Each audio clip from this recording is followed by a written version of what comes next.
Olá pessoal, sejam bem-vindos à nossa aula 2. Hoje nós vamos estar vendo qual a importância, da psicologia para a nossa educação. Vamos estar conhecendo um pouco mais sobre as questões históricas, as importâncias que a psicologia tem em todos os segmentos, quais foram os legados, quem foi que começou essa história, enfim, para que nós possamos aproveitar mais esse conhecimento dentro do nosso dia a dia aí, enquanto educador, certo? Bom, a psicologia, ela tem lá um histórico, desde os tempos antigos, antes de Cristo, Nós encontramos registros, principalmente com os filósofos gregos, Sócrates, Platão e Aristóteles. Sócrates, ele teve uma contribuição enorme, na Grécia nessa época. Infelizmente, ele foi condenado à morte justamente por ele ter tido a preocupação, de despertar o conhecimento, o entendimento, Como foi que Sócrates iniciou isso? Ele ia para as ruas, ele fazia uma investigação direta, junto a adolescentes, junto às pessoas da sociedade da época. E a partir dali ele verificava que as pessoas precisavam realmente de uma investigação maior, Ele tentava entender como era a relação mente, corpo e alma, Para ele, existia uma diferença disso aí. As pessoas, elas tinham um comportamento, frente à sociedade da época muito ainda reprimido por conta do autoritarismo, enfim, do Império Romano, da Grécia, enfim, de todo aquele processo que a gente tinha naquela época, antes de Cristo. Imagine 500 anos antes de Cristo, as coisas eram muito diferentes, E Sócrates não escrevia nada, ele não se preocupava com isso. Platão, que veio depois, se preocupou em organizar esses escritos, Platão, além disso, teve uma importância muito grande, com o mito da caverna. O mito da caverna, ele representou, assim, uma reflexão muito grande. A gente usa esse trabalho até os dias atuais, para nós observarmos mesmo onde é que estão as nossas prisões, em que nós estamos ainda aprisionados, E depois veio Aristóteles, Já com Platão, nós já temos a fundação da primeira escola aí, que é o academos, o primeiro conceito realmente de um ambiente educacional, E depois com Aristóteles, que conseguiu estruturar e organizar todos esses escritos, aí nós temos fundamentalmente aí uma organização institucional com arquivos, com elementos fundamentais para o entendimento desse processo aí do comportamento humano, da questão mente, corpo e alma, em que os três trabalharam profundamente, tá? Esse conhecimento, ele veio para a psicologia até os dias atuais, Até a atualidade nós utilizamos ainda esses conhecimentos dos três filósofos, Bom, mas a psicologia, ela começa realmente a se fundamentar, porque toda ciência, ela precisa, de um objeto de estudo, de uma experimentação para que ela se torne uma ciência, E ela vem a se tornar uma ciência só lá em 1879 com Wundt, Wundt, ele começa lá na Alemanha, experimentos dentro de uma universidade, e aí a partir daí eu começo a ter os elementos fundamentais para a estruturação da psicologia, porque até então a gente tinha estudos separados, nós não tínhamos algo organizado, cientificamente comprovado, experimentado. Wundt começa a experimentar o comportamento humano, como é que eu reajo a determinadas reações, Ele monta um laboratório com alguns estudantes, estudiosos junto com ele para essa relação de experimento, tá? E o Wundt cria com isso a questão da psicologia como ciência. Ele define um objeto de estudo, que é a mente, ele define a psicologia ali como ciência, cientificamente dentro da universidade lá na Alemanha em 1879. Depois dele veio Titchener, Titchener complementou essa primeira fase, que é o estruturalismo. O estruturalismo, ele se fundamenta basicamente no estudo da mente, na observação do comportamento a partir de estímulos à mente humana, Titchener, ele conseguiu melhorar, vamos dizer assim, essa teoria principal de Wundt, que foi a primeira, considerada hoje a primeira escola, que é o estruturalismo, né? Enfim, essa importância de Wundt para a psicologia é fundamental, né? O estruturalismo, mesmo não servindo hoje para algumas análises, ele foi a base, ele foi o primeiro segmento, ele foi a primeira experiência realmente, e ele serviu de base para que a psicologia se tornasse ciência. Depois a gente tem James, né? Lá mais à frente com o funcionalismo, né? Funcionalismo já vai tentar entender o funcionamento da mente, né? Como é que o homem, né, frente a reações, funciona isso lá dentro, né? Essa questão do funcionamento da mente para observação do comportamento dessa reação, né? Isso não foi suficiente, sempre vieram outros cientistas se preocupando, né? Mais à frente, a gente teve o behaviorismo. O behaviorismo, ele traz uma análise muito profunda do comportamento humano, né? O nome já diz, o behave, a tradução dele é comportamento. Skinner é um dos que a gente destaca muito em relação aos experimentos ligados ao behaviorismo. Skinner criou uma caixinha onde ele colocou um ratinho dentro e alguns elementos importantes que traziam a ele a reflexão de que se ele tocasse naquele pontinho, ele teria a recompensa da água, né? Ele teria a recompensa do alimento. Isso acontece conosco no nosso dia a dia, quando nós somos condicionados a determinados ambientes e nós temos esse retorno de alguma coisa à medida que nós nos comportamos como é esperado, né? Ou à medida em que nós nos vemos fechados dentro de um ambiente, né?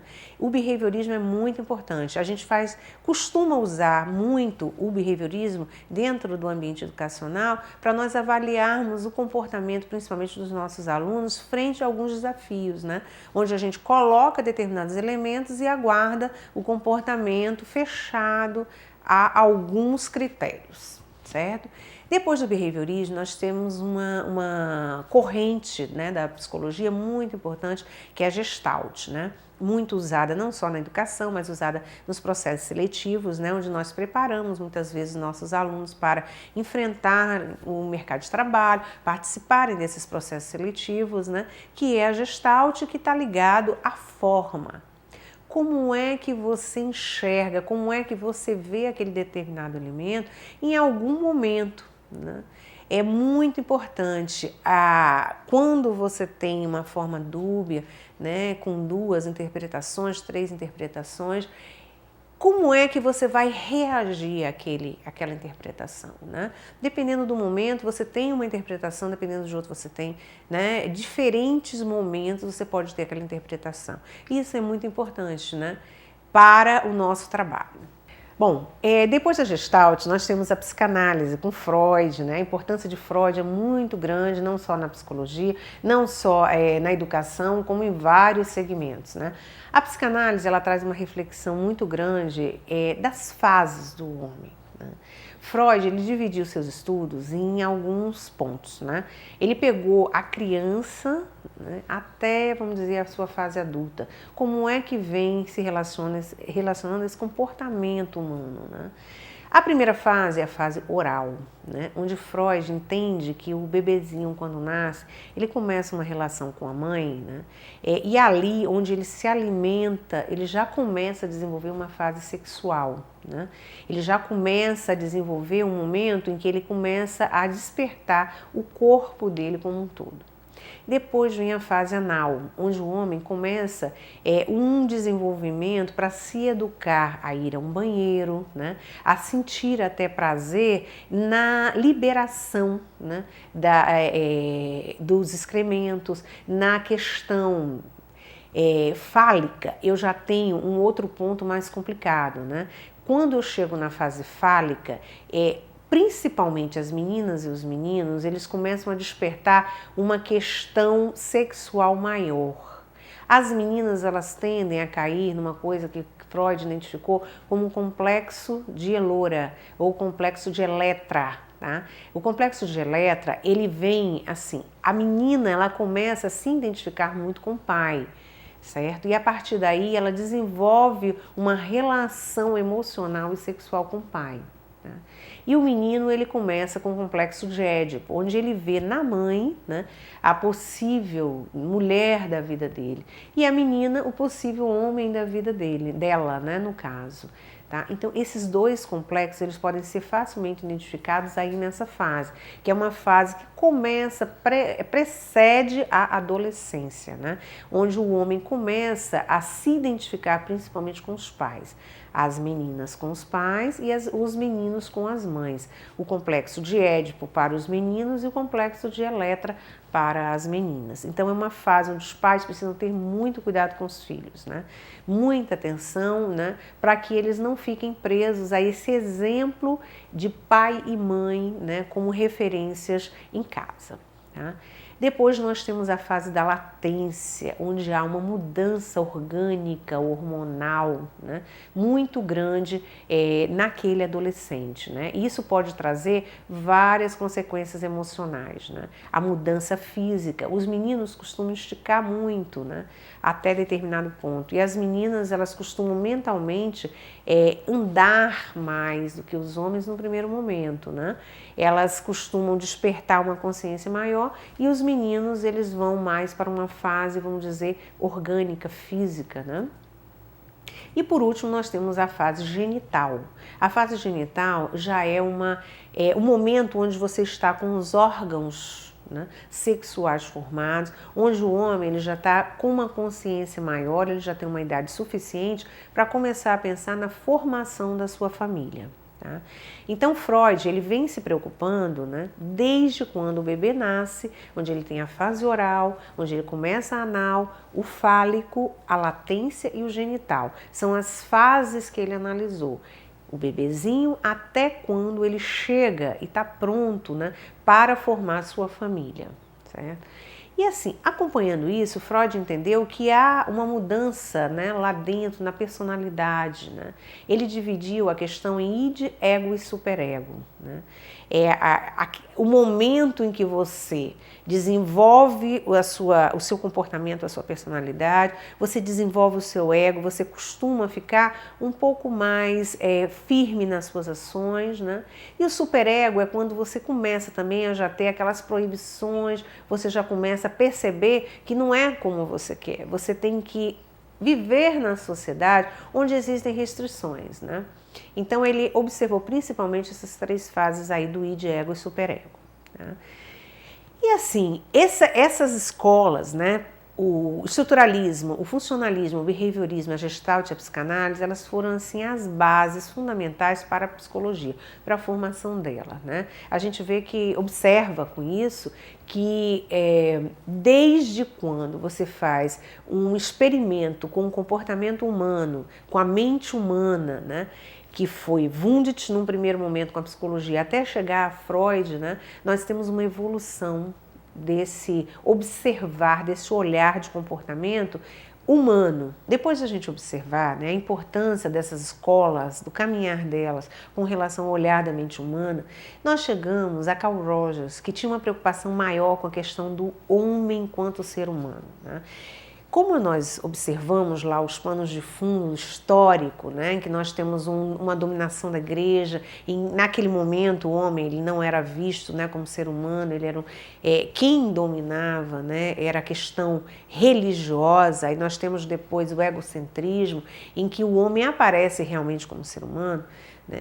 Carl Rogers teve uma participação fundamental nesse aspecto, porque ele traz de volta, ele resgata, né, a questão da preocupação com o ser humano, né, como é que o homem, essa mente, o corpo e a alma estavam nessa preparação, né, do estudo, do objeto de estudo aí da psicologia, né?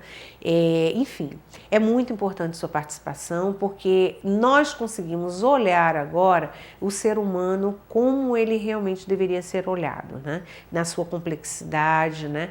Como é que o seu comportamento está relacionado a várias questões. Aí nós aproveitamos essas escolas todas que ficaram atrás, né?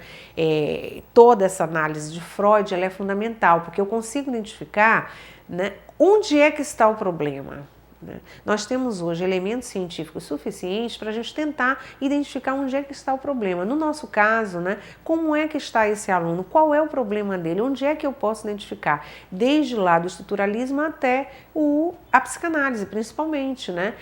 Se está na fase adulta, se foi um trauma da infância, né? E tratar esse aluno, né? Cuidar dele com cuidado, trazer ele para um ambiente de atendimento psicológico, né? Psicopedagogo. Enfim, nós temos vários profissionais hoje na educação prontos e preparados para atender esses alunos, né? Então, com isso, a gente observa a importância da psicologia para a nossa educação, para a nossa praxis educacional. Quanto isso vai nos ajudar a identificar como é que esse aluno está hoje. Qual é o seu problema, né, para absorver o conteúdo? Mas o que a gente pode estar fazendo para ajudá-lo a criar uma forma, né, de aprendizado em sala de aula? Ok? Espero que vocês tenham entendido esse conteúdo e, claro, é importante a gente não esquecer que nós devemos fazer as tarefas, nós devemos participar dos fóruns, né, para uma melhor compreensão aí do conteúdo da disciplina. Aguardo vocês. Tchau!